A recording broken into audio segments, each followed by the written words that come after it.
ಇನ್ನು ಲೋಕಸಭೆಯಲ್ಲಿ ಸಿಎಂ ಡಿಕೆಶಿ ವಿರುದ್ಧ ತೇಜಸ್ವಿ ಸೂರ್ಯ ಅವರು ಸಿಡಿದೆದ್ದಿದ್ರು. ಸಿಎಂ ಡಿಕೆಶಿ ನೀಟ್ ಅಕ್ರಮದ ವಿರುದ್ಧ ದೆಹಲಿಯಲ್ಲಿ ಧರಣಿ ಮಾಡ್ತಾರೆ. ಆದರೆ ಕರ್ನಾಟಕದಲ್ಲಿ ಕೆಪಿಎಸ್ಸಿ ಹಗರಣ ಕಾಣ್ತಿಲ್ವಾ ಅವರಿಗೆ ಅಂತ ಕಿಡಿಕಾರಿದ್ರು. 80 ಲಕ್ಷ ರೂಪಾಯಿ ಕೊಟ್ಟರೆ ಮಾತ್ರ ಸರ್ಕಾರಿ ಹುದ್ದೆ ಅನ್ನುವಂಥ ಆರೋಪ ಇದೆ. ಹಗಲು ಇರುಳು ಓದ್ತಕ್ಕಂಥ ಬಡವರ ಮಕ್ಕಳ ಭವಿಷ್ಯ ಏನು ಅಂತ ಪ್ರಶ್ನೆ ಹಾಕಿದ್ರು. ಹಿಂದಿಯಲ್ಲಿ ಮಾತನ್ನ ಶುರು ಮಾಡಿದ್ರು. ನಂತರ ಸ್ಪೀಕರ್ ಹತ್ರ ನಾನು ಒಂದು 3 ಸಾಲುಗಳನ್ನ ಕನ್ನಡದಲ್ಲಿ ಮಾತನಾಡಬೇಕು ಅಂತ ಕನ್ನಡದಲ್ಲಿ ಮಾತಾಡಿದ್ರು. मैं कर्नाटका से आता हूं और वहां का भी एक इश्यू मैं आप सबके सामने रखना चाहता हूं. अध्यक्ष जी, आपके अनुमति से 2 वाक्य मैं कन्नड़ में बोलता हूं. ನಮ್ಮ ಮುಖ್ಯಮಂತ್ರಿಗಳು ಬೆಂಗಳೂರಿನಿಂದ ಡೆಲ್ಲಿಗೆ ಬಂದು ನೀಟ್ ವಿದ್ಯಾರ್ಥಿಗಳಿಗೆ ಅನ್ಯಾಯ ಆಯಿತು ಅಂತ ಇಲ್ಲಿ ಹೋರಾಟ ಮಾಡ್ತಾರೆ.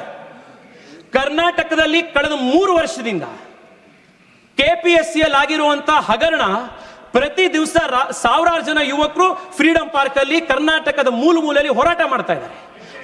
ಅವರ ನೋವು, ಅವರ ದರ್ದು ನಿಮ್ಗೆ ಯಾರಿಗೂ ಗೊತ್ತಾಗೋದಿಲ್ಲ ಮುಖ್ಯಮಂತ್ರಿಗಳೇ.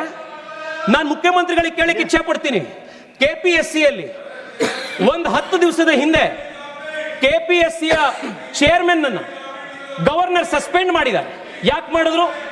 ಅವರ ಮಕ್ಕಳನ್ನ 2 ಹೆಣ್ಣು ಮಕ್ಕಳು ಅವರಿಗೆ, ಯಾರು ಕೆಪಿಎಸ್ಸಿ ಚೇರ್ಮನ್ ಅವರಿಗೆ ಫೇಕ್ ಸರ್ಟಿಫಿಕೇಟ್ ಮಾಡಿ ಕೆಪಿಎಸ್ಸಿ ಚೇರ್ಮನ್ ಅವರಿಗೆ ಕೆಲಸ ಕೊಡಿಸಿದ್ದಾರೆ. ಮೊನ್ನೆ ವೆಟರ್ನರಿ ಕಾಲೇಜಿನಲ್ಲಿ ವೆಟರ್ನರಿ ಆಫೀಸರ್ಸ್ ಗಳದ್ದು ಎಕ್ಸಾಮ್ ನಲ್ಲಿ 80 ಲಕ್ಷ ರೂಪಾಯಿ ಪರ್ ಸೀಟಿಗೆ ಹರಾಜಾಕಿ ಕೆಪಿಎಸ್ಸಿ ಇವತ್ತು ಸೀಟ್ ಕೊಟ್ಟಿದೆ. ಅಧ್ಯಕ್ಷರೇ, ಒಂದೇ ಒಂದು ನಿಮಿಷ.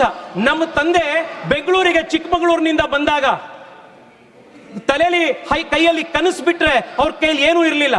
ಕೆಪಿಎಸ್ಸಿ ಪರೀಕ್ಷೆ ಬರೆದು ಇವತ್ತವರು ಸರ್ಕಾರದಲ್ಲಿ ಅಧಿಕಾರಿ ಆದ್ರು. ಇವತ್ತು ಅವ್ರ ಮಗ ನಾನು ಇವತ್ತು MP ಆಗಿ ಇಲ್ಲಿ ಬಂದಿದ್ದೀನಿ. ಎಷ್ಟೋ ಜನ ಕೆಪಿಎಸ್ಸಿ ಎಕ್ಸಾಮ್ ನಲ್ಲಿ ಫೇಲ್ ಆಗಿರುವಂತ, ಅನ್ಯಾಯಕ್ಕೊಳಗಾಗಿರುವಂತವರ ಧ್ವನಿಯಾಗಿರೋದು ನನ್ನ ಕರ್ತವ್ಯ. ನಾನು ಅದನ್ನ ಇವತ್ತು ಮಾತಾಡ್ತಾ ಇದ್ದೀನಿ. ಮುಖ್ಯಮಂತ್ರಿಗಳಿಗೆ ನಾನು ಕೇಳ್ತೀನಿ, ನ್ಯಾಯ ಅನ್ನೋದು 2 ವೇ ಸ್ಟ್ರೀಟ್. ಮುಖ್ಯಮಂತ್ರಿಗಳೇ, ಡೆಲ್ಲಿಲಿ ಬಂದು ನೀಟ್ ಪರೀಕ್ಷೆಯಲ್ಲಿ ನ್ಯಾಯ ನೀವು ಕೇಳ್ತೀರಿ ಅಂತಂದ್ರೆ ನಮ್ಮ ಕೆಪಿಎಸ್ಸಿ ಇರುವಂತ ಪರೀಕ್ಷೆ ಇರುವಂತ ಮಕ್ಕಳಿಗೂ ಕೊಡ್ಬೇಕು.